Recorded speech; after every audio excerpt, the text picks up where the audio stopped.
सुखदेव जी का प्रसंग। 287 पृष्ठ नंबर, भागवत सुखदेव जी का प्रसंग।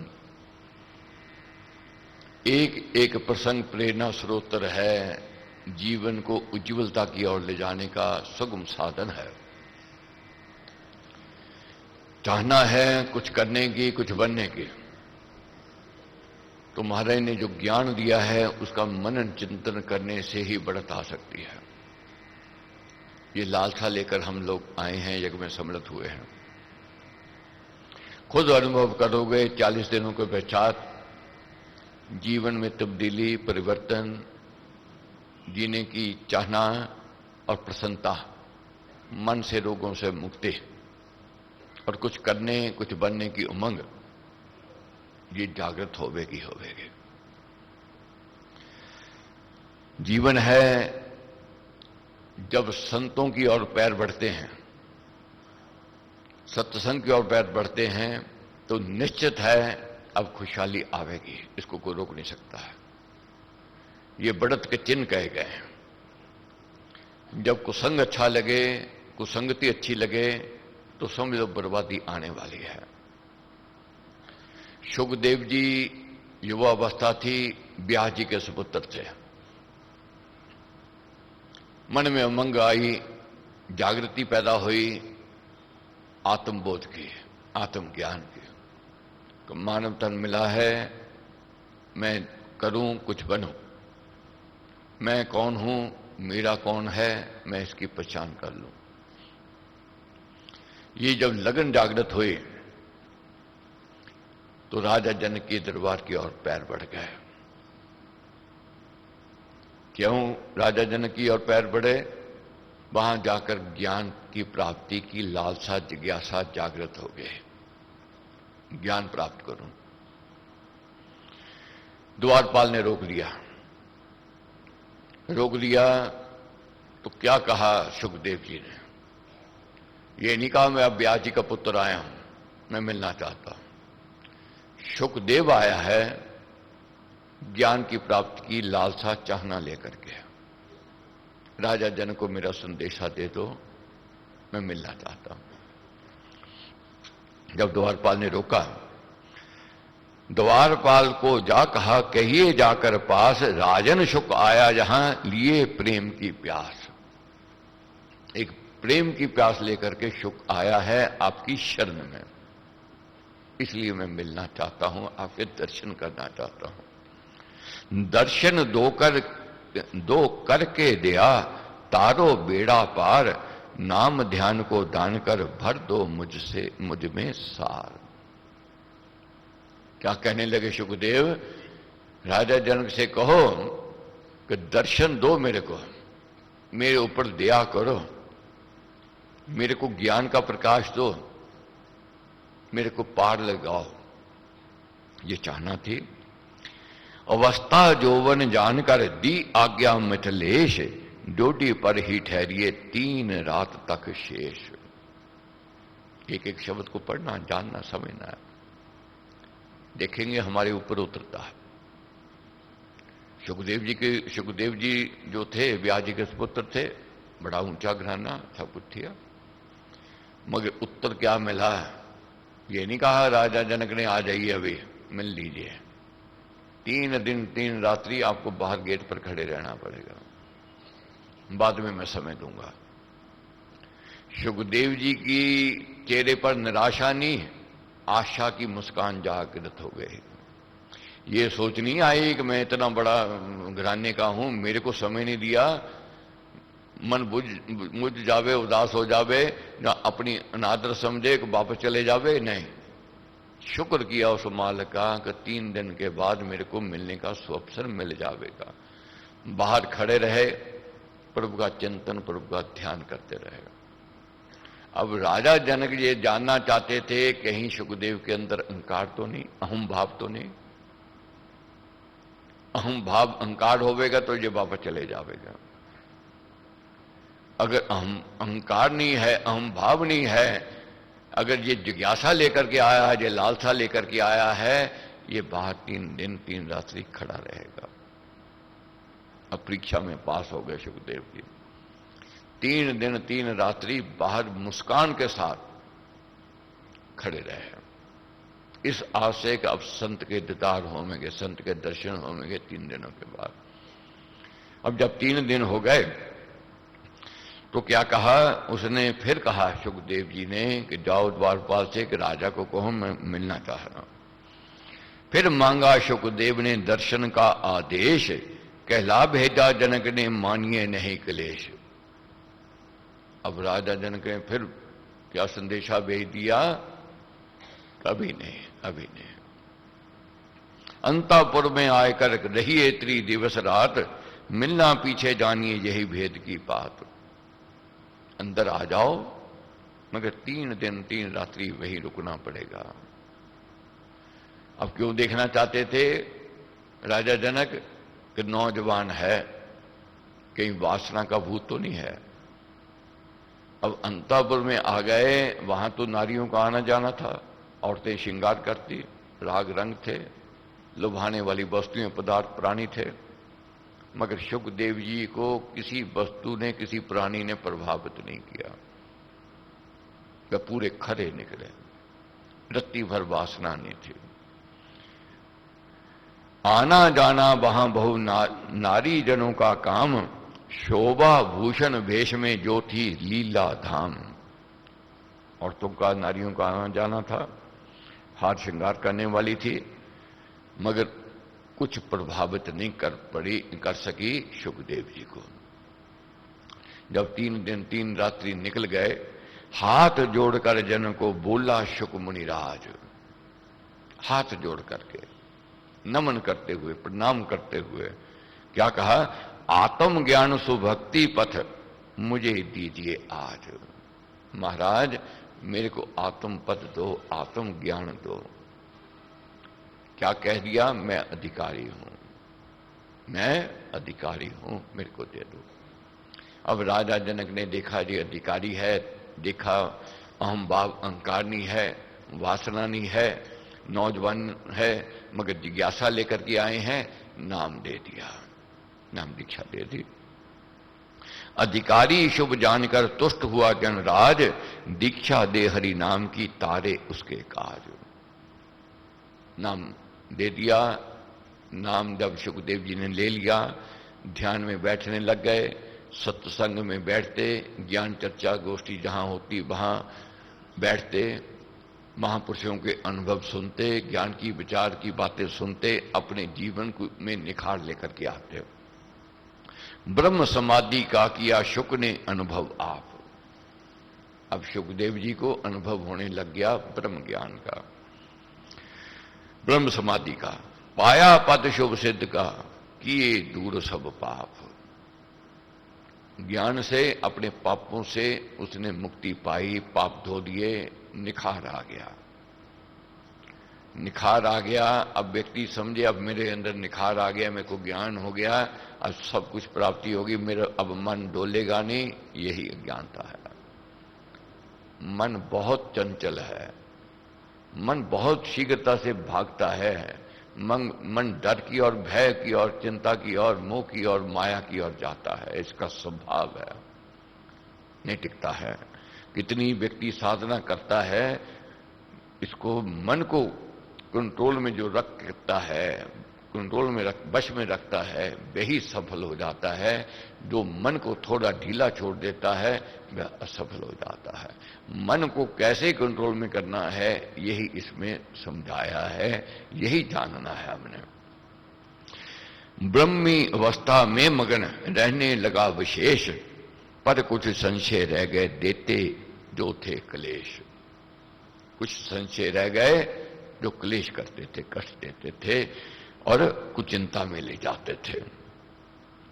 पर थे भक्त भागवत सारे, निश्चय भक्ति धर्म में धारे, ऐसे समय अग्नि की ज्वाला, उठी प्रचंड अति विकराला। ज्ञान गोष्ठी हो रही थी, महल में बैठे सब लोग, विद्वान लोग ज्ञान की चर्चा कर रहे थे, तो एक कोने में महल में आग लग गई। आग लग गई तो सुखदेव का ध्यान उस आग की ओर चले गया जहां आग लगी हुई थी। उसी स्थान था शुक का डेरा शुक को चिंता ने आ घेरा। अब चिंता ने पकड़ लिया। कहां तो आनंद ले रहे थे, ज्ञान की बातें सुन रहे थे, प्रभु की भक्ति कर रहे थे, ब्रह्म समाधि की ओर बढ़ रहे थे, मगर माया ने अपनी ओर खींच लिया। क्यों खींच लिया? जिस कोने में आग लगी थी वहां क्या था? दंड कमंडल चल संभाले, जलती वस्तु अभी बचा ले। केवल दंड और कमंडल ही था, उसके दो वस्त्र थे वहां पे। उन्हीं दो वस्त्रों ने उसके मन को खींच लिया। यही है मोह माया। व्यक्ति फिसल जाता है, गिर जाता है।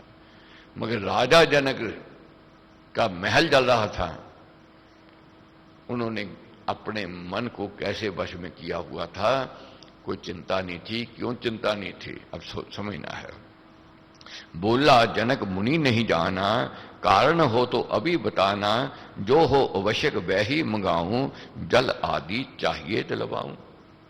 सुखदेव जी कहने लगे, महाराज कुछ समय के लिए मैं जाना चाहता हूं, मेरे को आप इजाजत दो, मैं जाऊं। राजा जनक ने कहने लगे, क्या कारण है, क्यों जाना चाहते हो? कुछ चाहिए मंगवाऊं? अभी यहां आ जावेगा, कर्मचारी हैं।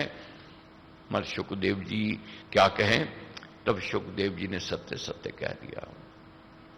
शुक ने सत्य कहा सुन प्यारे। शुक ने सत्य से कहा, सुन प्यारे, पड़े भवन में वस्त्र हैं सारे, दंड का मंडल है भी मेरा, जहां भवन जलता है तेरा। जो तेरा भवन जल रहा है उसमें मेरे वस्त्र हैं और मेरा दंड और कमंडल है। मैं चाहता हूं मैं उठा लाऊं, ताकि मेरा दंड कमंडल और वस्त्र मेरे बच जावे, मेरे वस्त्र बच जावे। उसमें मन जुड़ गया। जाऊं सब उपकरण बचाऊं, करके काम अभी फिर आऊं, हंसी से राजा जो बोले, शुक जी हो सीधे अति बोले। दो तीन उपकरण है तेरे, लाखों के जलते हैं मेरे। तेरे तो दो तीन ही वस्त्र पड़े हैं, मेरे तो लाखों का सामान वहां पड़ा है जो जल रहा है, मैं देख रहा हूं। और मैं ये भी देख रहा हूं मेरे कर्मचारी उस आग को बुझा रहे हैं। आग को ना मैंने बुझाना है ना आपने बुझाना है। जिन्होंने बुझाना है वह अपना काम कर रहे हैं, अपनी ड्यूटी निभा रहे हैं। और हमें ज्ञान में हम बैठे हैं, हमें इस ओर ध्यान देना है। जो कर्मचारियों का काम है वह अपना काम कर रहे हैं। वस्तु नाश में मन न डुलाओ, आत्म कथा में चित्त लगाओ, ज्ञान कथा में चित्त लगाओ, राज भवन हो बसम जबी ही, सके ना जल मम लप तभी है। क्या कहने लगे राजा जनक? वस्तु नाश में मन डुलाओ मत। मन हमारा डोलता है, वहां डोल जाता है। हुई भारी हानि भी जानी, दामा डोल न होवे ज्ञाने। हम डामाडोल हो जाते हैं, इसमें कोई संदेह नहीं है। जब हानि होती है, नुकसान होता है, तो आत्मचिंतन भी छूट जाता है, प्रभु की भक्ति भी छूट जाती है, सत्संग भी छूट जाता है। आत्मचिंतन ना कभी छोड़े, बिखरे भावों का मुख मोड़े। ये सुन शुक मन धीरज आई, आत्म ज्ञान में तुष्टि पाई। अब जब ज्ञान दिया, उपदेश दिया, समझाया, अब मन ने मान लिया राजा जनक की बात को। सुखदेव जी के मन ने बैठ गए। अब समझाना था शुक को, कैसे समझाना है, कि मन कैसे कंट्रोल में लेकर के आना है। मन बेकाबू रहेगा। माया बहुत बलवती है, माया खींचेगी। जैसे आरंभ में मैंने बात शुरू की, बहुत तेजी से ये विश्व बहुत तेजी से, बहुत गति से बढ़त की ओर जा रहा है, समृद्धि की ओर जा रहा है, खुशहाली की ओर जा रहा है, और उसी तेजी से बर्बादी की ओर भी जा रहा है। संभलना पड़ेगा, जागना पड़ेगा। माया अपनी ओर खींचेगी। माया बलवती है, मगर माया पर कौन विजय प्राप्त कर सकता है, ये जानना है। एक समय भोजन शुभ आया, स्वर्ण थाल में ही सजाया। तो एक समय जब आया भोजन का, सोने के थाल, सोने की कटोरियां, तरह तरह के पकवान उस सोने के स्वर्ण के थाल में कटोरियों में परोस दी गई। राजा ने शुक को बिठलाया, कोठड़ी में बहुमान दिखाया। कहा कीजिए भोजन स्वामी, बनिए तृप्त मुनिवर नामी। जो ही शुक ने ग्रास उठाया, छत से खड़क लटकता पाया। क्या कहने लगे राजा कि महाराज आप बैठो, भोजन स्वीकार करो। अब शुकदेव जी भोजन करने लगे, एक गिलास उठाया, मुंह में डालने लगे तो ऐसे ध्यान जब ऊपर की ओर गया, क्या देखते हैं कि तलवार लटक रही है, और वह भी तलवार कच्चे धागे से लटक रही है। ऐसा लग रहा था कि अभी गिरी, अभी ये मौत का कारण बन जाएगी। अब वहां बड़े बड़े लोग बैठे थे और उन सब लोगों में से उठना मुश्किल था, क्योंकि ज्ञान की बात राजा जनक ने कह दी, कितनी बड़ी हानि होवे, डामाडोल नहीं होना है, मन को भय में नहीं लेकर के जाना है। अब कहां उठे, मुश्किल था। कैसे जैसे हुआ भोजन करने लग गए। भूख भगी चिंता मन आई, खान पान की सुध बिसराई। यथा तथा कुछ भोजन पाया, समझा यही ना क्या कुछ खाया।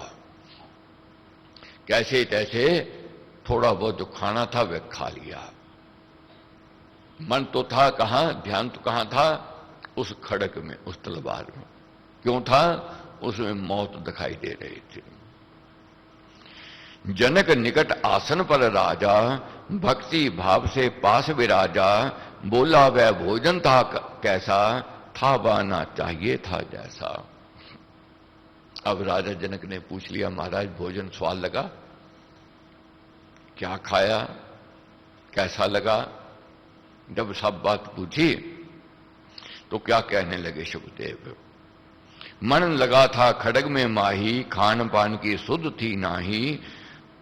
तो कहने लगे कि महाराज मेरे को तो पता नहीं क्या खाया, कितना खाया, क्या स्वाद था, क्या उसमें रस था।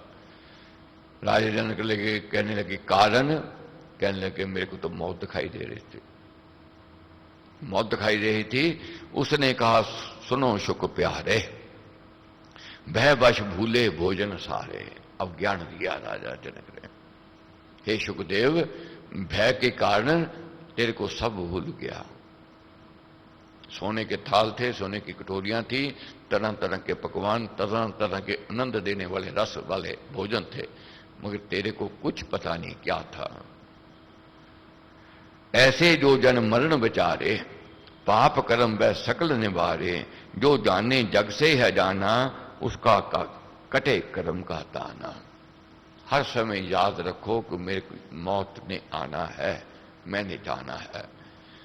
आज कारण क्या है, हम भूले हुए हैं मौत को। मौत को जब भूल जाता है माया बलवती हो जाती है, माया फिर अपना प्रभाव डाल देती है, माया अपनी ओर खींच ले जाती है। व्यक्ति फिर कुसंग, फिर पाप, अधर्म की ओर बढ़ता है। जब सोच होती है कि मैंने जाना है और कुछ करके जाऊं, कुछ बन के जाऊं, ताकि आगे का जीवन मेरा अच्छा हो जाए, तो वह व्यक्ति अपने कर्मों को साधने लग जाता है। इसलिए हर समय याद रखना है मौत ने आना है और मैंने जाना है, और मेरे साथ क्या जावेगा, मात पिता बांधव सुधारा, धन जन साजन सखा प्यारा। अंत काल दे सके न सहारा, राम नाम तेरा तारणहारा। ये साथ जाने वाला है प्रभु का नाम। क्या कहा, तन धन मित्र बंधुगण साथी, साथ ना जाए घोड़े हाथी। साथ तेरे ये दौलत, ये संबंधी रिश्तेदार, घोड़े हाथी, ये साथ नहीं जाने वाले हैं। अब क्या कहा, कैसे रहे, तन से भोगे भोग उदासी, जैसे बालक पाले दासी। अब जीवन कैसा होना चाहिए, जैसे बालक की परवरिश दासी करती है, नहलाती है, कुलाती है, खाना खिलाती है, बस्तर बिस्तर उसका सब कुछ उसका ध्यान रखती है, मगर वह मोह में ग्रस्त नहीं होती, अपनी ड्यूटी करती है, अपनी ड्यूटी है उसकी। ड्यूटी समझ करके जो व्यक्ति अपने कर्तव्य कर्म कर रहा है वे माया से बच जाता है, मोह से बच जाता है। कठिन है, मुश्किल है, मगर जैसे जैसे बोध होवेगा, जैसे जैसे ज्ञान होवेगा, जैसे जैसे अनुभव होवेगा, माया पर कंट्रोल होवेगा, जब इंद्रियों पर कंट्रोल हो जाएगा। क्या कहा, ज्यों ही तूने खड़ग निहारी, भोजन वस्तु मन से विसारी, ऐसे जो जन आत्मा देखे, भूले पाप कर्म के लेखे। जो व्यक्ति आत्मा को देखता है और पाप कर्मों से वही बचता है जो मौत को याद रखता है। अब सुखदेव जी को सब बात समझा दी, अब ज्ञान दिया। क्या ज्ञान दिया? जब लोहा गर्म होता है रूप उसी समय दिया जाता है। धीरे धीरे लोहे को गर्म करता है कलाकार। इसी प्रकार संत पहले ज्ञान उपदेश देकर के फिर हित की चोट लगाते हैं। तो क्या कहा है, हे सुखदेव, जीवन में यश भी मिलेगा, अपयश भी मिलेगा, हानि भी मिलेगी और लाभ भी मिलेगा। तूने अपनी ड्यूटी करते जाना है। ये मत सोचो सब तेरा मान करेंगे, तेरा सम्मान करेंगे, तेरा आदर करेंगे। अपमान भी होवेगा, तेरा निरादर भी होवेगा, मगर तूने सम रहते हुए अपनी जीवन की यात्रा को अपनी ड्यूटी समझ करके करते जाना है। और करते जाना है, और कैसे करना है? दुखी देख पिघल जो जावे, पीड़ित पर करना जो लावे, सत्य विचारक दृढ़ विश्वासी, बीत राग काटे भय भांसी, हानि लाभ जाने सम दोही, सहले उष्ण शीत सम होही, स्वार्थ रहित परम पद दाता, भीत राग भव वैसे त्राता। जैसे गर्मी सर्दी है, ये जीवन में जो थोड़े सहन कर लेता है वही जीवित है। इसी प्रकार जो सुख दुख में सम रहता है वही आगे बढ़ता है। और तूने आगे बढ़ना है। संसार में पापी भी मिलेंगे, अपराधी भी मिलेंगे, दुराचारी भी मिलेंगे, असभ्य भी मिलेंगे, मगर तूने क्या करना है? पापी देख घृणा ना लावे। पापी देख करके तेरे मन में घृणा नहीं आनी चाहिए। माता पिता वन उसे बचावे। जैसे माता पिता अपने बच्चे के पाप दोष देख करके उससे घृणा नहीं करते हैं, उसको समझाते हैं, दिशा दिखाते हैं, पथ मंजिल की ओर ले जाते हैं कि बेटा ये अच्छा नहीं है, तेरे को ये करना चाहिए, तेरे लिए ये अच्छा है। इसी प्रकार तेरे को समाज के लिए भी माता पिता बन करके संभालना है, सबको दिशा दिखानी है। तेरे को प्रकाश मिला है, इस प्रकाश को अपने तक नहीं रखना है। जो तेरे को ज्ञान दिया है, जो अनुभव की बातें कही हैं, इसको आगे बांटो, ये प्रसादी बांटो। जितनी बांटोगे उतनी बढ़ती जाएगी। शुक तू बीत राग है ज्ञानी, निज का ज्ञाता आत्म ध्यानी, विचरो फिरो जगत जन तारो, दीन पतित को पार उतारो। विचरो फिरो जगत जन तारो, यही समझना है। आप भी प्रकाश की ओर बढ़ना है, दूसरों को भी प्रकाश देना है। ऐसा नहीं कि हम तो प्रकाश में रहें, दूसरे अंधेरे में रहे। दूसरे के को सुख बांटने से सुख बढ़ेगा, दूसरे को ज्ञान बांटने से ज्ञान बढ़ जाएगा। भगवत कृपा, गुरु महाराज का आशीर्वाद।